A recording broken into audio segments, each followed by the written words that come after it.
Sean Diddy Combs, power, fame, and the shadow behind the empire. Before the court summons, before the headlines screamed trafficking and federal indictment, there was a boy from Harlem, a dreamer, a hustler, a visionary. Sean John Combs didn't just chase success, he redefined it. In music, in fashion, in business, in nightlife, he didn't walk through doors, he built new ones. To many, he's the embodiment of the American dream. To others, he's the face of something darker. This is the story of how a man built an empire from ambition, and what may lie beneath its marble floors. He was born Sean John Combs on November 4, 1969 in Harlem. His father, Melvin, was reportedly involved in the drug trade and had alleged ties to the infamous Frank Lucas, the Harlem drug kingpin. When Sean was just 2 years old, Melvin was shot dead in his car on Central Park West. His mother, Janice, a model and teacher's assistant, raised him in Mount Vernon. That early trauma, losing a father to the streets, would shape him. It taught him that power protects, and weakness gets buried. He went to Howard University but left before graduating. He said he wanted more, and he wasn't going to wait for permission. In the early 90s, Sean started as an intern at Uptown Records. He was young, bold, and relentless, known for working 20-hour days. Soon, he became an A&R rep and helped shape the careers of Jodeci and Mary J. Blige. But then he was fired. So he did what real moguls do, he launched his own dynasty.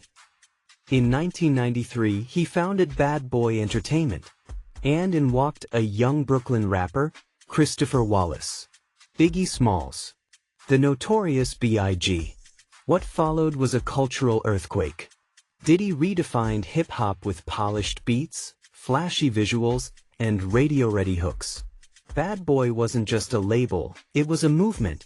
Hits like More Money, More Problems, Can't Nobody Hold Me Down, and Hypnotize weren't just chart toppers. They were soundtracks to a generation. But in 1997, everything changed. Biggie was murdered in Los Angeles. A drive-by shooting. To this day, his death remains unsolved. The East Coast-West Coast feud, once simmering, had boiled over. Tupac was already gone. Now Biggie. Two icons. Two mysteries. Diddy was devastated, but he pivoted with genius precision. He released I'll Be Missing You, a tribute to Biggie, and it soared. He wasn't just a producer anymore. He became a household name. From there, he became more than a music mogul. Sean John, his fashion line, debuted in 1998 and made over $100 million annually. Cirque, his vodka partnership, turned him into a spirits kingpin. He launched Revolt TV, his own network. He appeared on Forbes lists, repeatedly topping hip-hop's wealthiest. He became a symbol of hustle, flash, and success. They called him Puff Daddy, then P. Diddy, then just Diddy.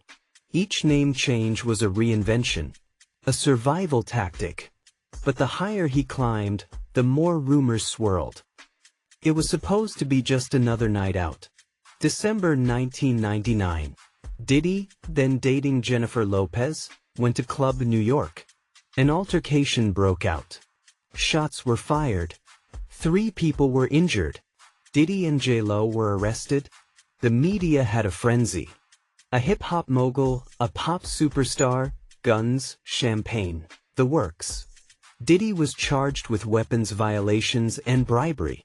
His protégé, Shine, took the fall and the prison time. Diddy was acquitted, but the narrative had started to shift.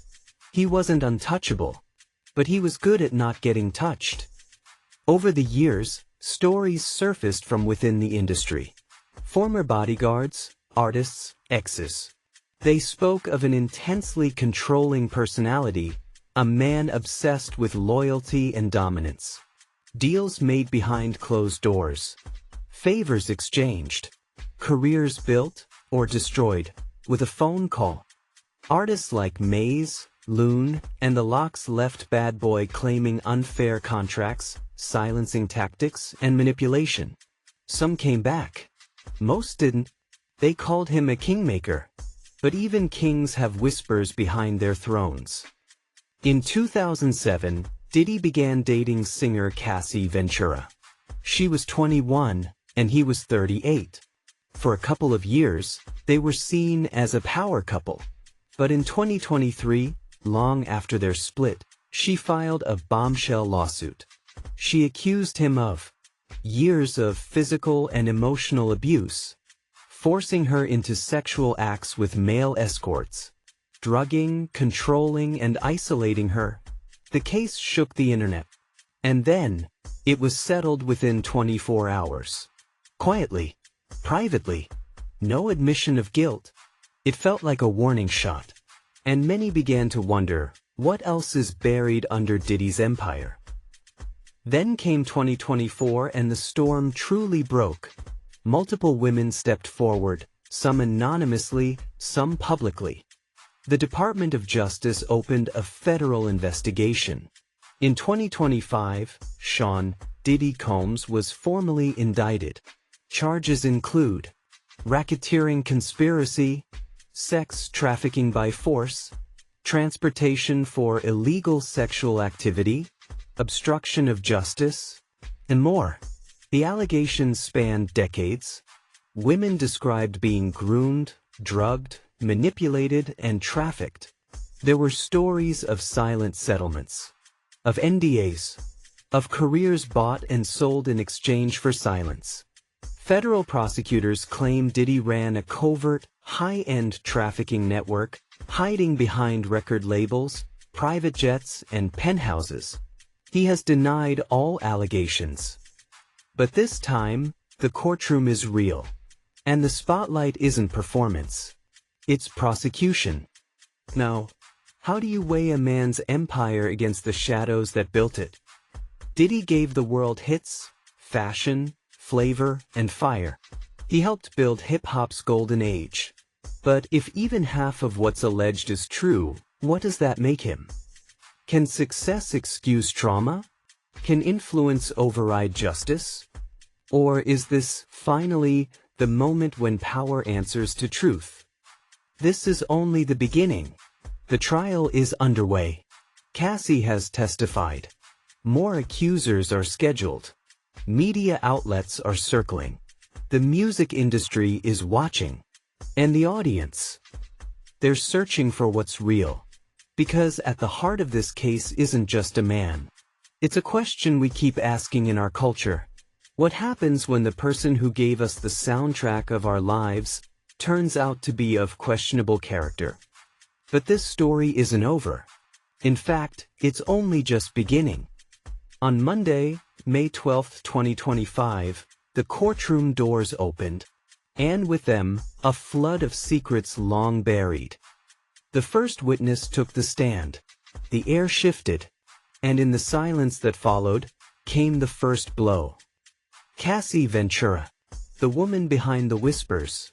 Now the voice at the center of it all, and what she said changed everything. When power is finally forced to answer, the truth is never simple, and justice is never quiet.